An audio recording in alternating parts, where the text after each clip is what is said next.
Hello there.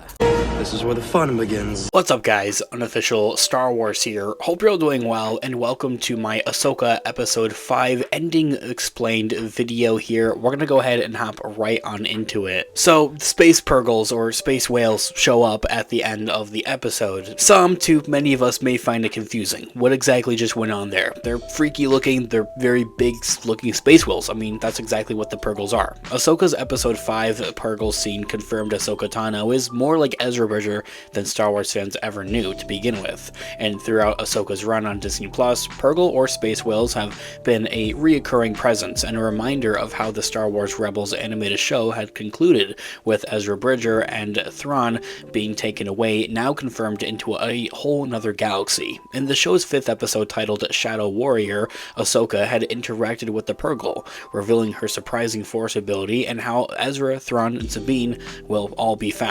So, in the second half of the episode titled The Shadow Warrior, which is episode 5 of Ahsoka, Ahsoka realizes that purgle are how she will actually reach this other galaxy, named Peridea, which is where Morgan Elsbeth, Shinhati, and Baylan Skoll and had also taken Sabine hostage and prisoner, and also where Ezra and Thrawn have all been since Star Wars Rebels. Just about everybody seems to be over there at this point. So, with Hugh Yang at the helm, Ahsoka ventures outside of her ship to face a large purgle, or a purgle ultra, where she seemingly connects to it with the Force. I think, quite honestly, the short answer to this, or the best way to really explain this of how Ahsoka was communicating or talking with this purgle essentially, is very similar to how we see her connecting to or talking to Grogu as we see in The Mandalorian Season 2, of where Ahsoka was first introduced into live action, and had actually revealed Grogu's name in The Mandalorian Season 2. They were talking through the Force, essentially. Same idea, just about. So, Ahsoka and Hugh Yang then fly their starship into the purgle's open mouth, before the pod of space whales illuminate and jump into hyperspace, seemingly bound for this other galaxy of where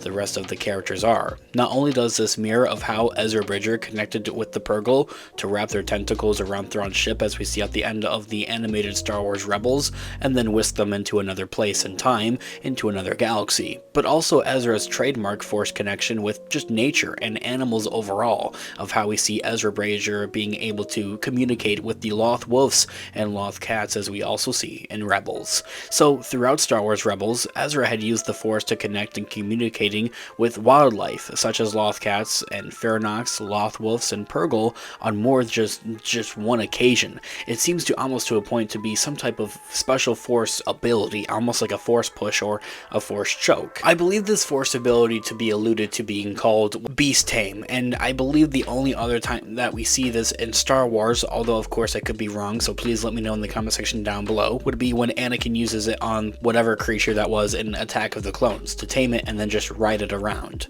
This is why it was not only fitting that Ezra used his unique power to save his Rebels family, and his home planet of Lothal as well, in the Star Wars Rebels finale. However, this isn't necessarily a Force power fans are used to seeing from Ahsoka necessarily. In fact, it wasn't until Tales of the Jedi, which only had came out just last year in October, that a Star Wars story had specifically highlighted Ahsoka's Force ability, and with the animals, of how she was able to use it on whatever giant saber-toothed tiger that was from the animated show, if you did watch that. Surprisingly though, this isn't just a new ability Ahsoka illustrates in episode 5 as I had mentioned. Following her other lesson with Anakin Skywalker over the flashbacks, the former Jedi uses this Force ability psychometry, or a Force echo, with the destroyed star map to sense what happened to Sabine.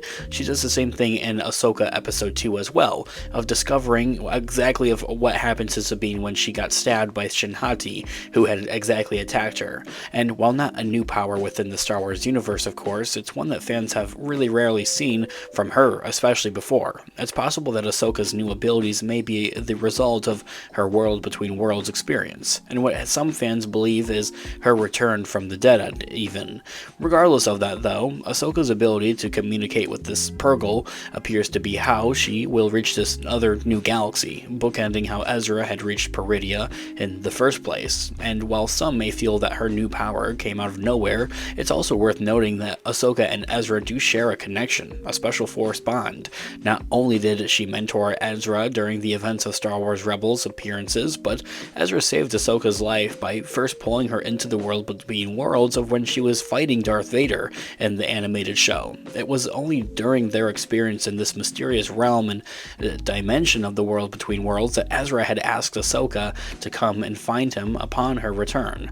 With that in mind, Ahsoka using Ezra's force power to keep her promise to Ezra just feels both personal and appropriate, as well as proof that Ahsoka truly is a continuation of Star Wars Rebels. So really, as I had mentioned, I believe the most simplistic way to really explain the way as of to how and why Ahsoka was able to communicate with these PURGILLs, or these giant space whales, is very similar to the way as how she's communicating with Grogu, or Baby Yoda, as we saw in The Mandalorian Season 2.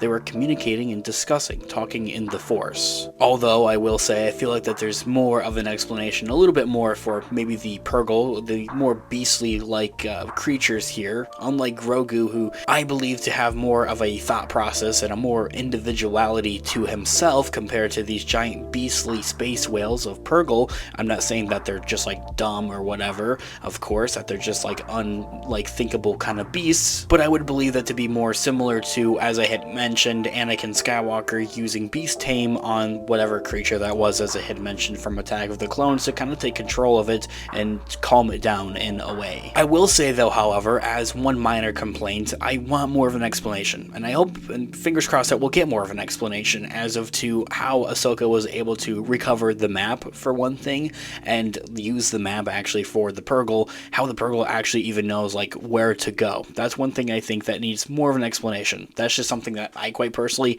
can't explain. Maybe you can, let me know in the comments down below, or if you have a fan theory, I would love to hear it in the comments down below. Especially as, well, as I had mentioned, Ahsoka seems to just talk to the PURGILL like in the Force language or whatever, and then just hop in the mouth of this thing, and then they're just gonna go off into hyperspace to this other galaxy. I feel like that episode 6 is bound to have something that goes wrong, and that would give them the opportunity to really discuss and explain as of for the whole thought process behind everything, and explain to how this plan even actually does work. But this all being said, guys, I would love to hear all of your thoughts and opinions in the comment section down below, your fan theories as well. I would love to hear in the comments down below. Thanks so much for watching today's video. Of course, this has been Unofficial Star Wars. I'll catch you guys in the next one. Have a great one. May the Force be with you as always. Peace out.